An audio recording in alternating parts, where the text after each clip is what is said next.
ada dua hal yang saya garis bawahi adalah lakukan konsolidasi baik ke dalam maupun keluar dan melakukan evaluasi. Evaluasi terkait dengan seluruh penanganan perkara termasuk perkara-perkara yang menarik perhatian masyarakat dan perkara yang dinilai cukup besar, dan itu akan menjadi prioritas saya dalam rangka untuk menuntaskan, termasuk juga percepatan. Hal yang paling harus kami jaga adalah integritas, objektivitas, dan transparansinya. Semua alat bukti harus dikonfirmasi dan diperdalam dulu. Dan berkali-kali dilakukan expose, baru kita yakin bahwa ini tidak zalim, sehingga kita tetapkan tersangka. Dan saya merasa memang ini kriminalisasi.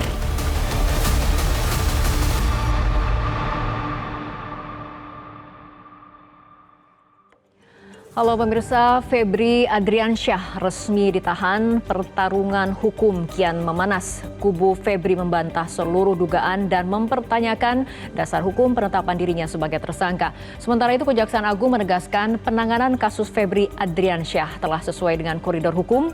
Seperti apa sesungguhnya konstruksi hukum perkara Febri Adriansyah dan akan seperti apa perjalanan kasus Febri Adriansyah nantinya. Bersama saya Fitri Megantara, inilah Top Issue. Resmi ditahan, Febri melawan.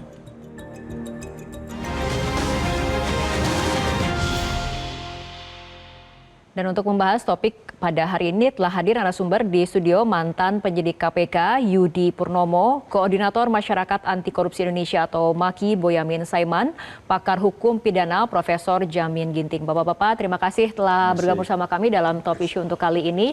Dan juga telah bergabung melewati sambungan Zoom dengan mantan Kepala PPATK Bapak Yunus Hussein. Pak Yunus, terima kasih telah bergabung dalam Top Issue.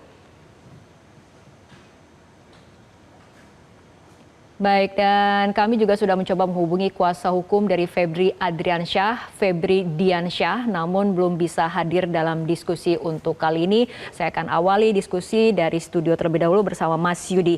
Mas Yudi, setelah melalui drama panjang dari penggeledahan, temuan emas 74 kg, sampai polemik penyerahan kasus, perkara Febri Adriansyah memasuki babak baru yaitu penahanan, seperti itu. Nah, Kejaksaan kemudian menjelaskan jika penahanan di rutan KPK adalah demi faktor keamanan. Namun kemudian apakah Anda melihat ini juga menjadi sinyal bentuk sinergi antara Kejagung dengan KPK dan juga menjadi jawaban atas desakan sejumlah pihak yang sebelumnya meminta KPK untuk dilibatkan secara langsung untuk menghindari potensi konflik of interest? Ya, kalau bicara mengenai tempat penitipan dari Kejaksaan kepada KPK kan ini bukan yang pertama. Sebelumnya kan sudah terjadi juga. Dan ini kan sebenarnya secara formal kan tidak mencerminkan adanya kerjasama dalam proses penegakan hukum dalam arti penyidikan ya. Ini kan KPK hanya diminta tolong terkait dengan tahanannya.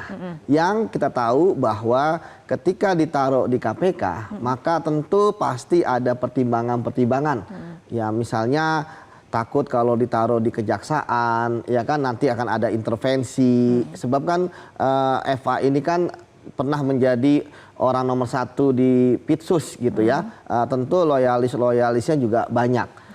Kalau bicara mengenai apakah ini akan mengobati luka publik karena tidak dikerjakan oleh KPK kasus ini gitu ya, saya pikir tidak. Tetapi setidaknya ya hal ini sudah merupakan hal yang positif lah. Artinya tim 9 sebenarnya sudah mempunyai keberanian lah untuk melakukan penahanan ya, untuk kemudian bekerjasama dengan KPK. Artinya mereka sadar tidak bisa bekerja sendiri. Ada part-part dalam proses penyidikan yang tentu harus membantu ya, harus minta bantuan kepada yang lain. Termasuk juga bisa jadi nanti ada minta bantuan teman-teman kepolisian ya terkait dengan bagaimana pengembangan perkara, informasi apa yang sudah didapat dan lainnya. Jadi bagi saya ini suatu hal yang positif saja sih, ya kan, melihat bahwa dalam kasus ini terlalu banyak hal-hal yang menjadi pakem, menjadi SOP itu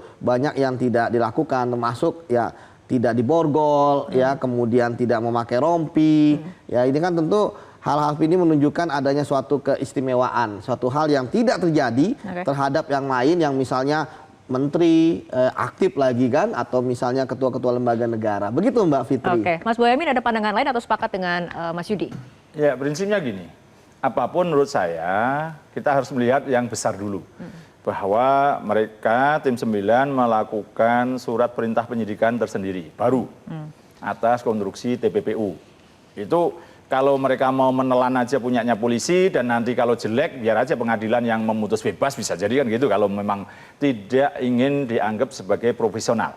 Kan itu kita hargai dulu. Terus kedua juga kemudian menetapkan, memanggil saksi, hampir mau mangkir terus diancam akan dijemput paksa. Itu kan ketegasan.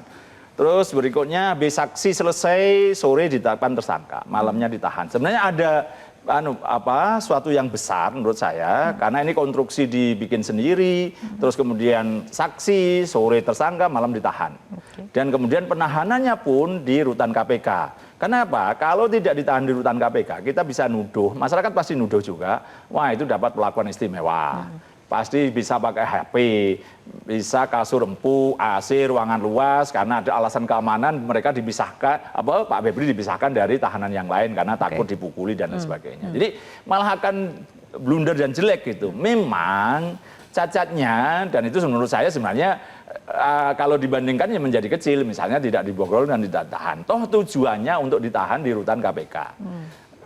Borgol itu sebenarnya kalau bicara material kan supaya tidak melarikan diri. Nyatanya tidak melarikan diri. Tapi memang rasanya kemudian tidak adil. Orang lain aja diborgol, kok malah dia sendiri tidak diborgol. Kan konstruksinya begitu. Bukan soal salah tidak salahnya gitu. Tapi karena statusnya tersangka dan ditahan, ya maka berlaku. Dan bahkan kalau bicara aturan itu, saya tahu persis itu pemerintah malah abu-abu sebenarnya peraturan pemerintah nomor 58 tahun 1999. Di sana hanya untuk mencegah melarikan diri. Tapi pedoman Jaksa Agung nomor 3 tahun 2025, baru aja tahun kemarin, itu formil bahkan. Istilahnya tidak ada perdebatan ini keamanan atau tidak segala macam, tapi bahwa dia harus diborgol, dia harus dikasih rompi, bahkan borgolnya pun tangan di belakang. Kalimatnya di pedoman Jaksa Agung nomor 3 tahun 2025 tadi. Bukan soal kalau saya pun bisa berbalik. Kalau dia tidak diborgol, dia bisa merebut senjata api miliknya petugas. Ada tentara kan waktu itu, ada kejaksaan yang pakai pistol segala macam, bisa direbut. Bukan nembak orang lain, nembak diri sendiri bisa loh. Kejadian itu real di luar negeri ada. Nembak diri sendiri karena dia nervous, malu segala macam, terus bunuh diri dengan cara itu. Jadi ini betul-betul dari sisi keamanan, dan itu pun gitu sudah dilakukan dengan baik. Mungkin ya sudahlah kompromi. Kira-kira gini, mungkin aja Pak Febri itu tidak mau karena harga dirinya jadi jatuh, kira-kira kan gitu.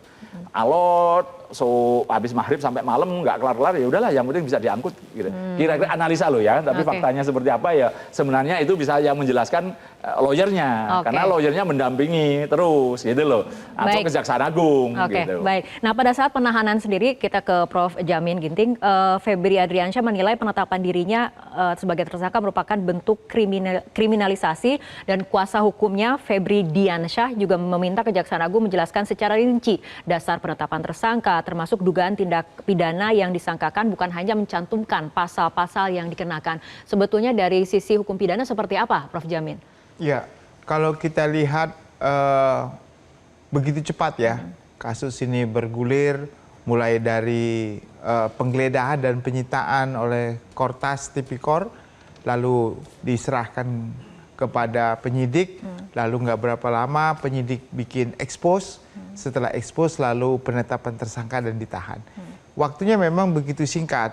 Tentu ini berbeda dengan tindak pidana yang lainnya yang sedang berjalan, perlu beberapa expose. Itu kita pahami memang cepat sekali.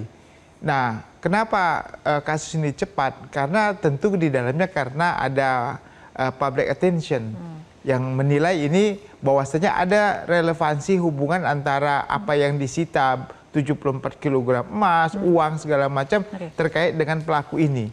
Jadi salah satunya menurut saya hal dilakukan ini demi penyelamatan institusi. Dalam hal ini kejaksaan tentunya begitu.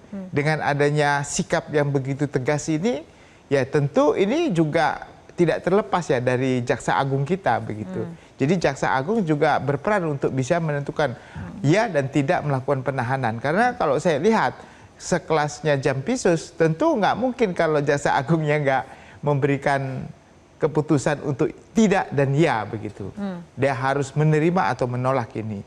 Jadi menurut ketentuan pasal yang diekspos pada saat itu, yang kita tahu saat ini terkait dengan tindak pidana pencucian uang, makanya saya lihat kalau tidak pidana pencucian uang, dasarnya adalah predicate crime, tindak pidana asal. Apa tindak pidana asalnya yang mengakibatkan dia ditahan dengan kasus penyidikan yang dilakukan oleh Kejaksaan Agung ya, bukan dari Kortas.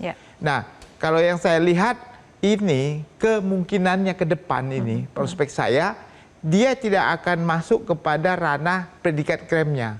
Dia lebih fokusnya di TPPU-nya. Dan kemungkinannya TPPU-nya itu dia sebagai TPPU-nya dia pelaku pasif, bukan pelaku aktif. Gitu. Artinya dia hanya menerima yang kebetulan menerima dana dari orang lain yang diketahuinya itu bahwa itu dana berasal dari tindak pidana yang dilarang. Contoh, DR mengatakan bahwa itu uang dari usaha pelabuhan atau usaha apa yang disampaikan pada saat itu ya. Nah, kenapa ada di situ? Itu uang saya di rumah orang yang tidak seharusnya. Nah, berarti itu kan ada indikasi menurut saya alibi yang dibangun untuk menyatakan bahwa ini adalah TPPU pelaku pasif gitu loh. Hanya untuk bukan dia pelaku predicate crime-nya, tapi dia cuma kebetulan rumah saya dipakai untuk mengumpulin dana-dana yang berasal dari tidak tahu berasal dari mana. Kalau dalam konsep korupsi ada namanya illicit enrichment, memperkaya diri secara tidak sah, tetapi barang orang lain yang nggak tahu. Kalau kasus seperti ini, kalau kita undang-undang perampasan aset jadi, itu sebenarnya sudah dirampas semua dari awal begitu. Tapi karena belum ada, akhirnya pakai ketentuan TPPU ini begitu kira-kira. Nah, mungkin pendapatnya dari Mas Yudi ataupun dari Mas Boyamin soal apakah mungkin TPPU tanpa ada predicate crime karena tadi alasannya adalah pelaku pasif, Mas Yudi? Ya kalau saya melihat dari pemberitaan ya, karena memang tidak banyak yang disampaikan ya, tidak seperti yang biasa terjadi ketika ada penahanan, konstruksinya jelas dan sebagainya. Tapi saya pikir pasti predicate crime-nya ada. Karena kan predicate crime itu kan tidak perlu dibuktikan terlebih dahulu di pengadilan ya, tapi biasanya setelah ada predicate crime tidak tipikornya apa baru ke TPPU. Kalau dilihat kan kalau DR kan kalau salah dengan TPPU saja, ya kan.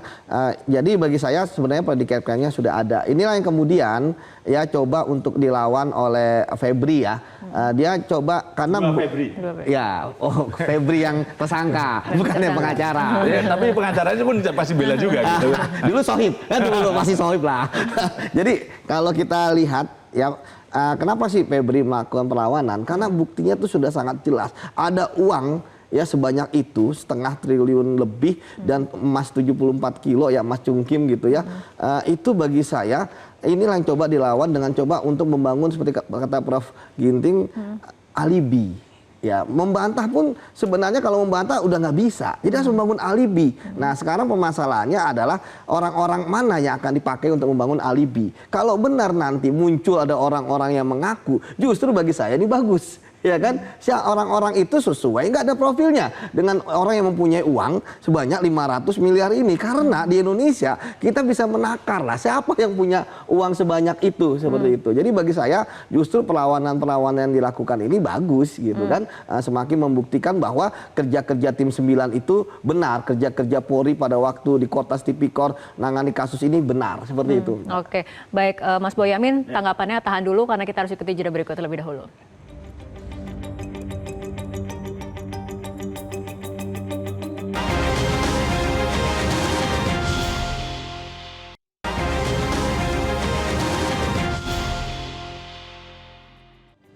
Pemirsa, kita akan lanjutkan kembali diskusi. Saya akan ke Pak Yunus. Pak Yunus, dengan melihat bukti yang disita ada 74 kg emas dan ratusan miliar uang tunai dengan berbagai valuta asing, apakah seharusnya transaksi seperti ini dapat terdeteksi oleh PPATK, Pak?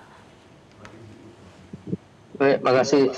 Jadi kalau dilihat dari bentuk aset yang dipakai ya, menyimpan hasil tindak pidana korupsi ya, dalam bentuk emas dan uang tunai ya, memang sulit untuk dideteksi karena salah satu kelemahan sistem pencucian uang kalau hasil kejahatan itu sudah disimpan dalam bentuk yang saya sebut aset tanpa nama, anonymous asset type ya. Jadi uang itu kan tidak ada catatannya, tidak ada jejaknya, tidak ada paper trailnya, susah dilacak. Begitu juga emas, kalau tidak ada dokumen yang lengkap, susah dilacak. Jadi kesulitan, apalagi kalau tidak ada laporan dari pedagang emas ya, dan berlian ataupun money changer yang melakukan penukaran valuta asing misalnya, atau bank-bank yang mengeluarkan pembayaran tunai kepada bisa yang bersangkutan atau orang yang terkait dengan yang bersangkutan. Jadi makanya di dalam pembuktian untuk menduga ini hasil tindak pidana harus diperlukan bukti tidak langsung, indirect burden of proof istilahnya. Misalnya dengan menggunakan pendekatan yang namanya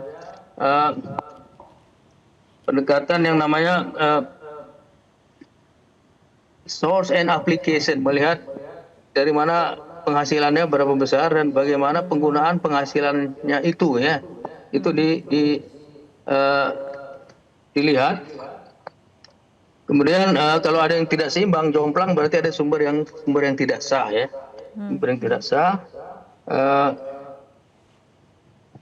Kemudian di dalam proses pengadilan nanti ada pembuktian terbalik, pembalikan beban pembuktian, di mana terdakwalah yang wajib membuktikan bahwa asetnya bukan berasal dari tindak pidana. Jadi terdakwalah yang wajib membuktikan bahwa asetnya bukan berasal dari tindak pidana. Biasanya kalau terjadi kegiatan itu sudah pada waktu yang lalu, agak susah untuk membuktikan aset-aset yang berasal dari tindak pidana itu. Dan saya cenderung berpendapat ini kalau dia disebut sebagai pelaku pasif hampir tidak mungkin kalau menurut saya. Karena tindak pidana korupsi itu biasanya harus ada penyelenggara negaranya, harus ada ASN-nya, dialah pelakunya. Masa pelakunya untuk tipikor dari swasta lebih dulu, itu suatu hal yang tidak mungkin ya. Jadi setelah dia menerima suap ataupun gratifikasi, dilakukan transaksi, mengubah bentuk hasil kejahatannya, atau mentransfer hasil kejahatannya, kelihatannya tidak lazim, tidak wajar, mengikuti modus-modus cuci uang seperti anonymous asset type tadi, maka disitulah terjadi self laundering ya, pencucian uang oleh para pelakunya sendiri. Ini diakui dan sudah ratusan jurisprudensi. Dan di sini cuci uang itu dia sebagai independent crime ya, independent crime di mana dia bisa dengan alat bukti yang indirect tadi bisa diproses ke pengadilan, nanti dia yang buktikan ke pengadilan, dan sudah ada putusan pengadilan misalnya di Batam yang menyebutkan dalam kasus Ronald Tanur tahun 2017 disebutkan cuci uang itu adalah tindak pidana yang independen.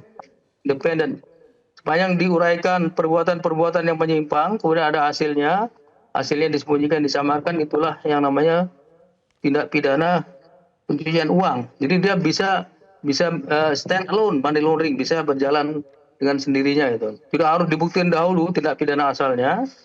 Kemudian Undang-Undang 8 2010 ya, pasal 69 bilang tidak wajib dibuktikan terlebih dahulu. Dan sudah terlalu banyak jurisprudensi yang menyatakan tidak wajib dibuktikan terlebih dahulu ya. Termasuk jurisprudensi dari Pengadilan Umum udah ratusan, dari MK ada 3 ya. Standar internasional juga begitu, tidak wajib dibuktikan terlebih dahulu ya.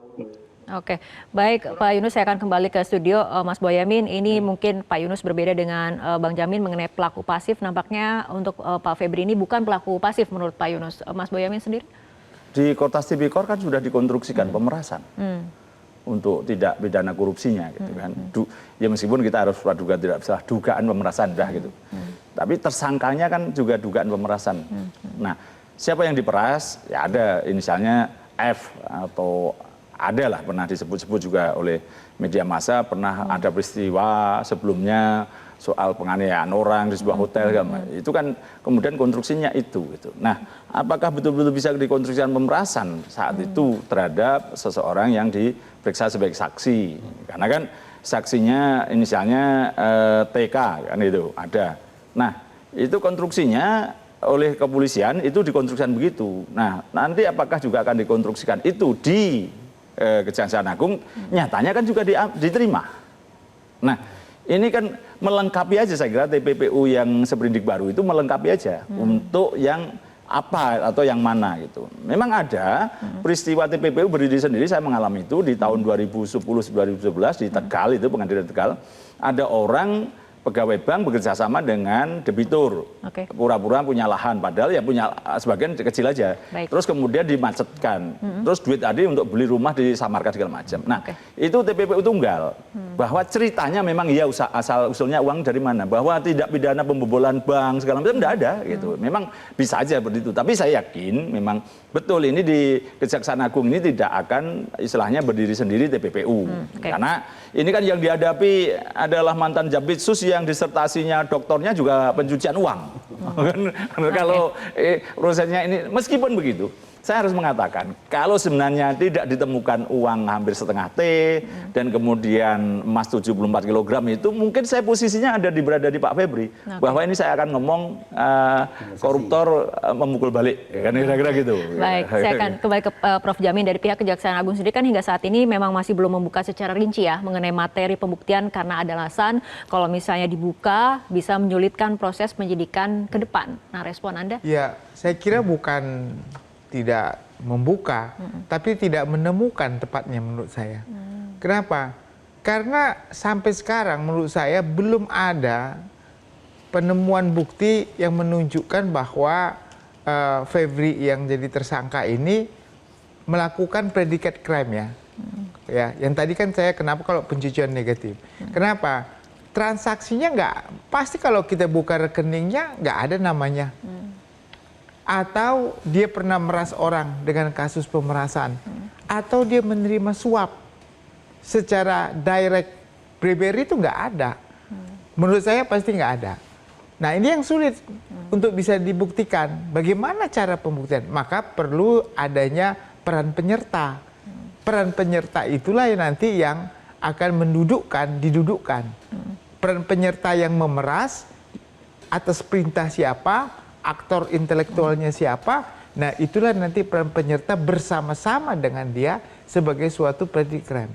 Nah, apakah peran penyerta ini mau buka suara menyatakan saya diperintahkan? Itu agak lebih sulit lagi. Nah, kalau ada yang berani, ya tentu bagus. Tapi kalau sampai tertutup, bahkan mungkin ada korban sampai mati atau gimana gara-gara itu, bisa saja terjadi kan, kalau supaya menghilangkan jejak sebagai saksi bisa juga kan. Nah, tapi ini harus menjadi catatan kita. Jadi sampai sekarang bukan mereka bilang nanti sulit-sulit, tapi kalau menurut saya belum ditemukan direct evidence terkait dengan predikat crime yang dilakukan saudara Febri. Apakah suap, apakah pemerasan, apapun itu. Kalau menurut saya belum bisa ditemukan. Yang ada kemungkinannya adalah peran penyerta. Tapi pertanyaannya, peran penyerta itu mau nggak dia menyebutkan kalau ini atas perintah saudara Febri? Kalau dia pasang badan sendiri, nggak ada evidence, nanti pengadilan juga susah untuk membuktikan perbuatannya. Nah, makanya larinya dari pencucian uang tadi. Mas Yudi, Anda sebagai penyidik, menurut Anda apakah memang belum ada penemuan bukti langsung predicate crime ini? Ya, kalau menurut saya sih sudah ada ya, tapi kan memang akibat teman-teman kejaksaan irit bicara ya, untuk kemudian menyampaikan baik secara analis yuridis maupun analis fakta secara kronologis, apa sih perbuatan-perbuatannya kepada publik yang selalu biasanya kita dengar ketika proses penahanan ya, pasti ada kompers yang menyebutkan terkait dengan pasalnya berapa dan sebagainya, tapi kemarin ketika kompers kan tidak banyak yang disampaikan. Apakah kemudian ini adalah strategi penyidikan yang dilakukan? Bagi saya tentu memang sekali lagi tidak ada pakem yang mengharuskan seperti itu gitu ya, itu yang pertama. Kemudian yang kedua, memang kalau kita bicara mengenai kejahatan yang dilakukan oleh intellectual dader, dia pasti akan membuang jauh-jauh ya kan perbuatan korupsi gitu ya, baik itu menerima langsung, baik itu memeras langsung, menerima gratifikasi langsung, pasti akan menggunakan tangan kedua ya, yang istilahnya menjadi eksekutornya. Dia sebagai intelektual dader pasti akan bersih-bersih. Nah, permasalahannya kan memang tidak ada kejahatan yang sempurna ya. Memang yang menarik adalah ketika saya menangani banyak kasus besar ya yang sampai ke luar negeri dan sebagainya, itu mereka tuh tidak ditemukan uang yang sangat besar di rumahnya. Mereka sudah melakukan layering yang canggih, misalnya offshore, ya kan, misalnya perusahaan cangkang, ataupun kemudian membeli perusahaan-perusahaan di luar negeri, ya, atau di negara-negara tax haven gitu ya. Nah, jadi ini memang menarik ya, bahwa dengan posisi pengalaman sebagai penegak hukum, ilmu teorinya juga bagus gitu ya, tapi ternyata masih naruh uang di rumah, ya bagi saya ini udah sebuah hal yang akan sangat sulit ya untuk kemudian dibuktikan istilahnya itu bukan punya dia dan sebagainya. Tapi walaupun asas praduga tak bersalah tetap dikedepankan, tapi bagi saya ya bahwa ketika saksi, ini pasti akan banyak pada keterangan-keterangan saksi. Ya, apakah kemudian ada saksi yang pasang badan dan sebagainya? Saya pikir tidak jadi masalah saja. Pasti banyak petunjuk, pasti banyak hal-hal lain dan sebagainya. Apalagi kita bicara mengenai kayak masuk kasusnya Zarub Richard misalnya kan, ya bagaimana kan asetnya itu bisa dirampas semuanya untuk negara dan kemudian juga bisa dipidanakan. Saya pikir kalau misalnya mau minimal ya pembuktian ya pasti itu, tapi kan tidak, karena kita lihat bagaimana kepolisian ya mampu juga dalam waktu sekejap berhasil membuktikan 3 perkara ya, dan kemudian ditindaklanjuti oleh teman-teman kejaksaan. Jadi bagi saya overall perkara ini on the right track, begitu Mbak. Oke, kita akan lanjutkan lagi perbincangan pemirsa, tapi kita ikuti jeda berikut terlebih dahulu.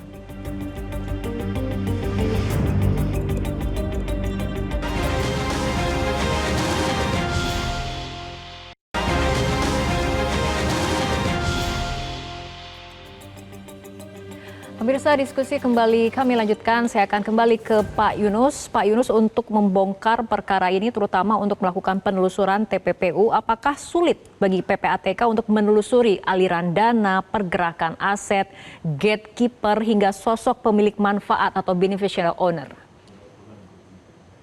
Jadi memang kalau sudah tunai atau anonymous itu lebih susah, sehingga PPATK perlu turun kelihatannya mengaudit bisa pedagang emas, berlian, money changer atau bank ya. Nah, uang-uang yang tersita oleh penyidik itu ada ikatannya, di broadcast ada ikatannya. Ketahuan itu uang dari bank mana. Coba diperiksa di situ ya. Money changer juga seperti itu ya. Mudah-mudahan ketahuan dari mana uang dan pergi kemana uang itu ya. Jadi harus turun tangan. Nanti PPATK juga bisa melakukan semacam financial analysis menggunakan net worth analysis ya. Yang tadi seperti source and application. Ini pembuktian tidak langsung mengenai hasil kejahatan sudah banyak dilakukan di Belanda, di Belgia, Irlandia, Inggris, bahkan di Malaysia. Kalau cari direct evidence susah ketemu, nggak bakal ngaku dia ya. Jarang yang mau ngaku. Ataupun orang yang disuruh juga. Tapi indirect evidence bisa berbicara sehingga penyidik bisa memulai penyidikan TPPU. Nanti hasil kejahatan itu sendiri dia harus buktikan yang disita itu di pengadilan bahwa ini berasal dari sumber yang sah. Saya menduga kalau lihat uang tadi, emas tadi segala macam itu ya, itu sudah merupakan indikasi pencucian uang. Kenapa? Tidak sesuai dengan income-nya. Kemudian yang kedua, dia pakai model-model anonymous asset type ya. Kemudian valuta asing juga dipakai ya. Valuta asing di Indonesia kan uangnya rupiah, alat pembayaran. Kenapa pakai valuta asing? Kemudian jumlah yang sangat-sangat besar ya. Kalau untuk sebuah yayasan tidak normal, yayasan bisa memerlukan emas sampai 74 kilo, uang sampai sekian puluh miliar ya. Kalaupun ada yayasan, biasanya yang di belakang yayasan yang mengendalikan orang itulah yang kita sebut beneficial owner. Beneficial owner of corporation, dia yang mengendalikan. Kalau tidak ada korporasi, tidak ada yayasan, ada transaksi, dia beneficial owner of legal arrangement. Dia pakai orang lain bertransaksi. Misalnya saya pernah ambil contoh, Sekjen Mahkamah Agung pernah bertransaksi dengan menantunya. Dia bilang saya nggak lakukan apa-apa. Tapi dia yang sebagai oid locker, beneficial owner itu sebagai oid locker yang menggerakkan si menantu untuk melakukan macam-macam. Orang yang disuruh itu yang disebut gatekeeper. Dia yang menjaga, yang menyembunyikan, menyamakan harta yang berasal dari tindak pidana yang disuruh oleh beneficial owner. Beneficial owner itu kalau lihat pasal 20 KUH pidana, dia termasuk di dalam orang yang menggerakkan atau weight locker dari suatu tindak pidana itu gitu. Jadi kalau dibilang dia pelaku pasif, saya sangat tidak sepakat.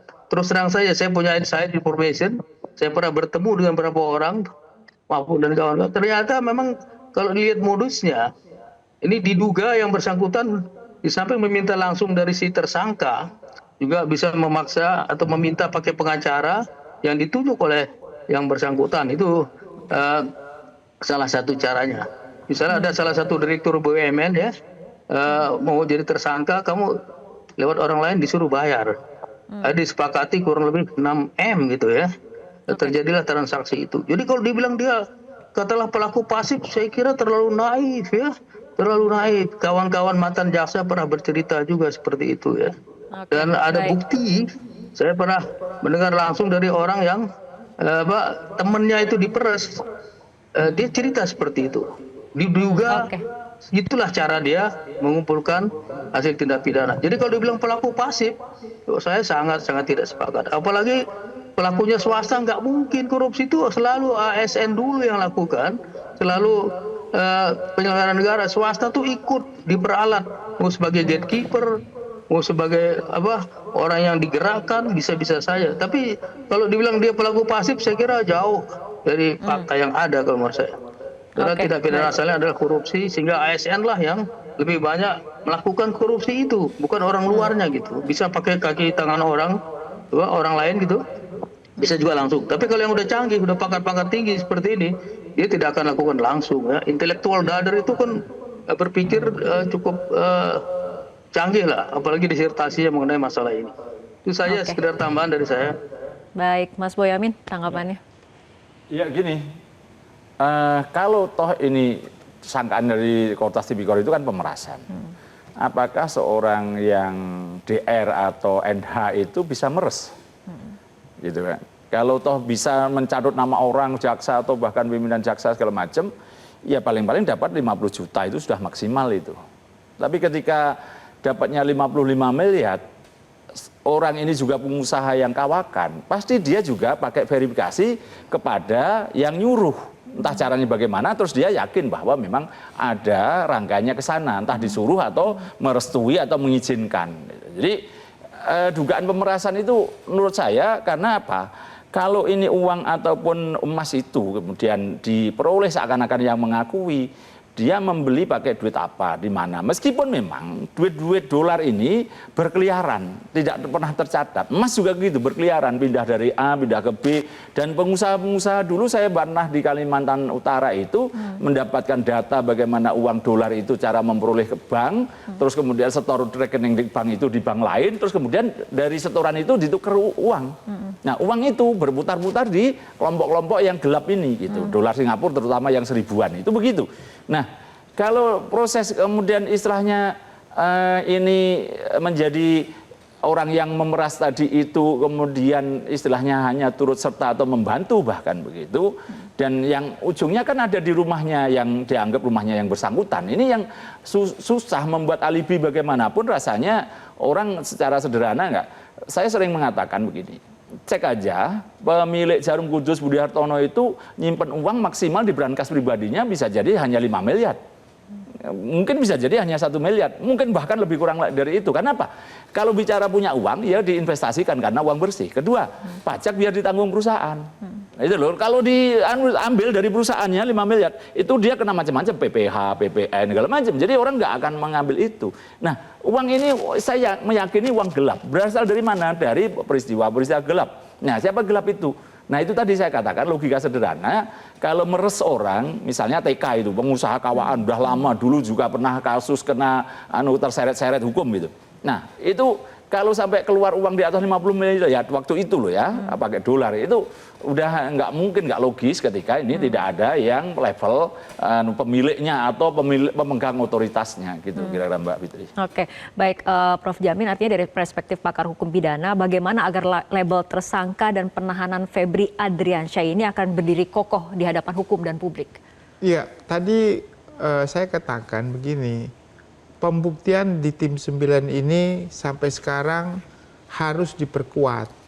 ya, dalam konteks kedudukannya bukan sebagai TPPU tetapi predicate crime.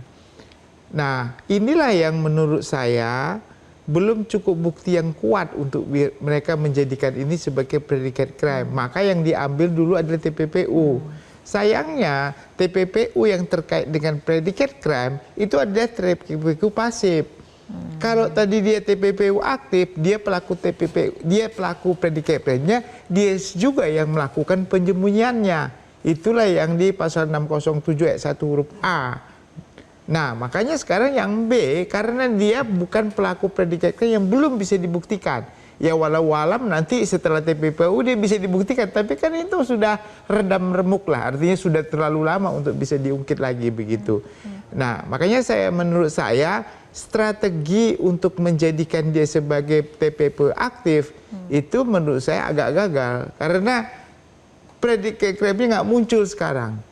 Harusnya kalau memang tim 9 mau menjadikan dia sebagai pelaku predicate crime aktif bersama TPPU aktif, itu dalam rumusan waktu surat dakwaan menjadikan dia ditahan, itu dalam suratnya itu penahanannya itu pasalnya yaitu pasal predicate crime-nya dan pasal TPPU-nya. Bukan pasal TPPU-nya aja yang berdiri sendiri seperti sekarang. Nah, bisa ya bisa, tetapi tidak memberikan kekuatan hukum untuk menjadikan dia sebagai pelaku TPPU aktif di pasal 607 ayat 1 huruf A. Bukan begitu. Makanya saya tadi agak koreksi, saya bilang ini larinya ke TPPU pasif, bukan saya mengaminkan ya, bukan dalam, mungkin Pak Yusuf Hussein salah menilai, bukan saya mengaminkan itu, tapi strategi penerapan ini yang menurut saya agak kurang tepat kalau menurut saya begitu. Oke, Mas Yudi. Ya, bagi saya bahwa tentu penyidik akan memperkuat pembuktian mereka, ya, karena mereka sudah bisa membaca ya bagaimana arah pembelaan yang coba dilakukan oleh FA dan juga DR. Mereka coba untuk membuang jauh-jauh bahwa emas dan uang tersebut bukanlah kepemilikan mereka murni, karena ada orang-orang yang punya. Tetapi kalau kita bicara mengenai kepemilikan, kalau kepemilikan itu adalah ketika dia bentuknya fisik adalah orang yang terakhir ada di situ, ya kan? Karena sekarang ini memang ada yang menarik bagaimana ya kepemilikan yang formal saja itu bukan atas nama dari pemiliknya, rumah, mobil. Sekarang banyak bupati-bupati, wali kota dan sebagainya menerima suap ya dalam bentuk mobil, itu kan bukan atas nama mereka. Tapi ya mereka lah yang menggunakan, sehari-hari menggunakan, ada di rumah mereka. Nanti kalau dikejar alasannya pinjam. Iya, nanti dikejar alasannya pinjam. Sama kayak gini. Jadi bagi saya justru ketika ada duitnya, pembuktiannya itu jauh-jauh lebih sederhana dibandingkan dengan nggak ada uang. Saya setuju dengan Bang Boyamin ya. Kalau nggak ada uang itu ataupun uangnya 5 miliar, 6 miliar saat itu, ya itu pasti alibinya gampang. Sudah mengumpulkan dari apa namanya, dari muda. Jadi kalau waktu itu uangnya nggak ketemu, pasti win-win solutionnya adalah semua sama-sama enak, kasus ini nggak ada. Betul kan Bang? Ya. Tapi ini ada. Hasil dari money changer, karena punya perusahaan money changer mereka itu gitu. Oke, baik. Mas Boyamin, Pak Prof Jamin, kita tahan dulu tanggapannya karena kita harus ikuti jeda berikut terlebih dahulu.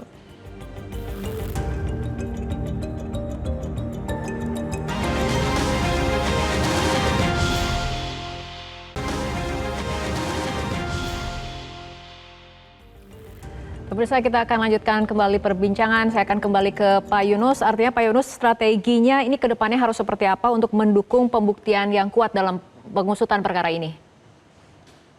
Jadi begini, di dalam TPPU yang penting itu adalah adanya hasil kejahatan ya, proceed of crime. Bukan tidak pidana asal yang harus dibuktikan, tidak sama sekali. Undang-undang tidak menyebutkan demikian. Kalau lihat pasal 607 ayat 2 ya, kalau dulu pasal 2 ayat 1 Undang-Undang 8 2010, di situ disebut harta kekayaan. Itu dulu yang harus diindikasikan berasal dari pidana. Bagaimana caranya? Tadi saya sudah sebutkan beberapa negara seperti Belanda, Belgia, Irlandia, Inggris, bahkan Malaysia menggunakan indirect burden of proof. Jangan cari direct, tidak akan ketemu. Indirect setelah ada indikasi itu hasil kejahatan, masuklah cuci uang. nanti aset-aset yang sudah disita tadi seperti emas, uang tuh dialah yang wajib membuktikan si terdakwa di pengadilan bahwa itu bukan berasal dari sumber yang tidak sah, sumbernya sah. Dia harus buktikan gitu. Kalau misalnya uang itu ada di rumah seseorang, berlaku prinsip yang namanya ini besit berlaku sebagai titel yang sempurna dalam hukum perdata. Di mana barang perkara itu berada, dipegang siapa, dialah yang memiliki. Kalau ada di rumah orang ya uang itu yang punya rumah gitu. Kalau yayasan ngaku, kita lihat laporan tahunan yayasan, benar nggak dia punya aset sebesar itu? Itu kewajiban yayasan. Nah, itu perlu dilihat untuk membuktikan ketidakbenaran bahwa itu sumbernya adalah sumber yang sah. Oke, baik. Nah, Terima kasih, baik Mas Boyamin sendiri seperti apa strateginya untuk pembuktian? Yang satu harus meneruskan penggeledahan. Karena izin penggeledahan yang saya tahu kira-kira sekitar 12 sampai 13. Bahkan ada yang ngomong sampai 18 tempat. Yang digeledah kan baru 5-an gitu kan. Yang rumah pribadinya FA kan belum digeledah. Ini harus gitu. Penyidik tim 9 itu harus kerjasama dengan polisi untuk meneruskan itu. Karena sudah ada izin penggeledahan kalau tidak salah ya. Jadi ini kalau toh sudah ada barang, memang bisa aja memang tidak ada barangnya gitu. Tapi bisa jadi ada barangnya tapi sudah dipindah. Nah, kalau dipindah bisa kena menghalangi penyidikan nanti malam gitu. Atau kalau tidak ada barangnya tapi diteruskan penggeledahannya dulu. Karena ini waktu yang dekat itu cara itu gitu.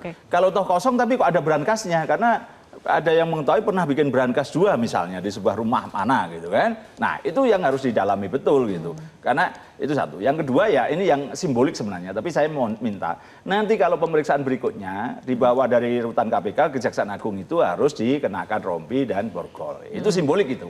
Karena nanti masyarakat supaya kekecewaan kemarin padahal yang dilakukan udah besar loh. Agak cacat urusan kecil gitu sebenarnya. Toh nyatanya bisa ditahan kan gitu loh. Selesai. Maka besok harus kalau ini jangan kemudian tidak nampak masuk kayak kemarin pemeriksaan pertama masuk nggak tahu kapan, keluar nggak tahu kapan. Nah besok harus ini dari KPK ya wartawan diberitahu akan dibawa.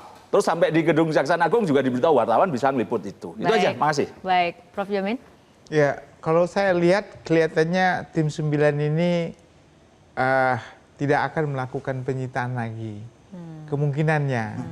Kalau saya lihat karena sudah cukuplah sampai di sini penyelesaiannya dan nanti akan dinaikkan ke tingkat penuntutan.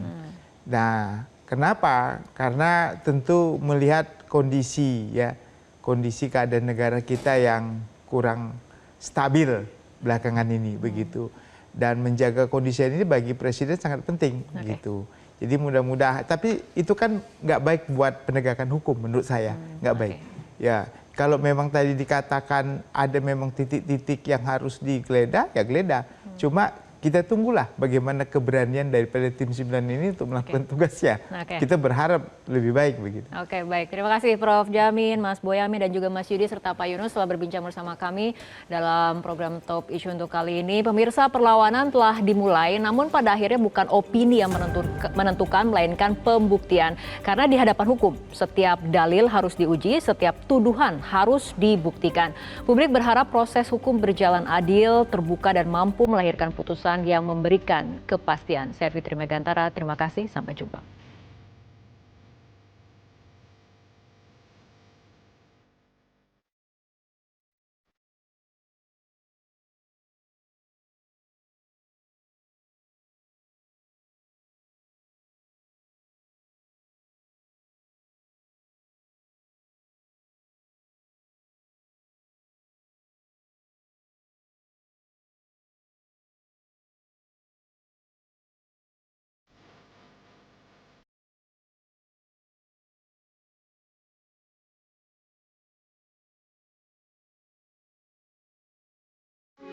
Metro TV.